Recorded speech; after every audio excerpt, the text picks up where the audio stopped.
আপনারা দেখছেন জি live news. বীর বিরসা মুন্ডা জন্মজয়ন্তী উপলক্ষে পশ্চিমবঙ্গ আদিবাসী কোল সমাজ সেবা সংঘের পশ্চিম বর্ধমান ডিস্ট্রিক্ট কমিটির ব্যবস্থাপনায় বীর বিরসা মুন্ডা সম্মান সমারোহ 2024 অনুষ্ঠিত হয় শুক্রবার 15 নভেম্বর। এটি অনুষ্ঠিত হয় রূপনারায়ণপুর শ্রমিক মঞ্চে, যেখানে উপস্থিত ছিলেন বারাবণী বিধায়ক তথা মেয়র বিধান উপাধ্যায়। वेस्ट बंगाल आदिवासी कोल समाज सेवा के संघ अपना ट्रेडिशनल बैच, बहुत ही सुंदर बैच हमारे आदिवासियों का ट्रेडिशनल बैच है ये, और साथ में गमछा पहनाते हुए अपनी आदिवासी कल्चर से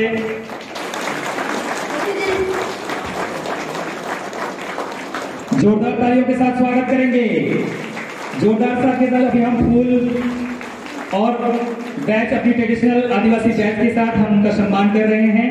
तो सभी दर्शकगण से और मातागण से अनुरोध करेंगे, जोरदार लाइन से स्वागत करेंगे और अभी हम उनको गमछा देकर सम्मान करते জানাচ্ছি। কারণ এত সুন্দর একটা অনুষ্ঠান করেছেন এবং সেখানে আসতে পেরে সত্যিকারের খুশি। আমার সাথে আনন্দা আছে, কৈলাস কাকু আছে এবং আমাদের দুই পঞ্চায়েতের উপপ্রধান আছে, পঞ্চায়েত মেম্বার আছে এবং সাংবাদিক বন্ধুরা আছে। সবাইকে, যারা দিদিরা আছো, বোনেরা আছো, কাকিমারা, দাদারা, কাকুরা, সবাইকে অনেক অনেক অভিনন্দন এবং শুভেচ্ছা রইল। দেখুন, আমরা মানে খুব সহজ সরল কথা যেটা আরমান্দা বলল, যে প্রকৃতিকে ধরে রাখার, প্রকৃতির জন্য লড়াই করেছিল।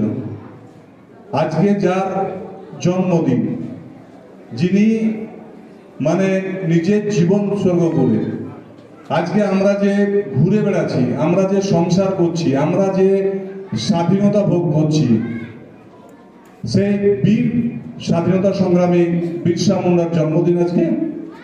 আমি ওনাকে প্রণাম জানাচ্ছি এবং আপনাদের যে সংস্কৃতি, আপনাদের যে ঐতিহ্য, যেটাকে আপনারা এখনো ধরে রেখেছেন। আমি মানে আমার ঘরের সামনেও আদিবাসী পাড়া আছে, আমার ঘরের সামনে গোটা 4 আদিবাসী পাড়া আছে।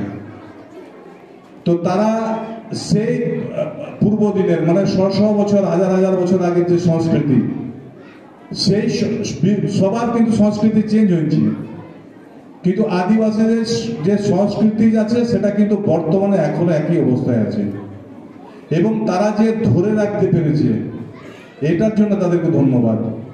আর পশ্চিমবঙ্গের মাননীয় মুখ্যমন্ত্রী মমতা বন্দ্যোপাধ্যায়, যেভাবে আমরা দেখেছি বিভিন্ন জায়গায়, বিভিন্ন প্রান্তে, আমাদের পশ্চিমবঙ্গে প্রচুর আদিবাসী সম্প্রদায়ের মানুষ আছে, প্রচুর পাড়া আছে, প্রচুর গ্রাম আছে, বনে জঙ্গলে যারা থাকে, তাদের জন্য সরকার বিভিন্নভাবে চেষ্টা করছে যাতে উন্নত।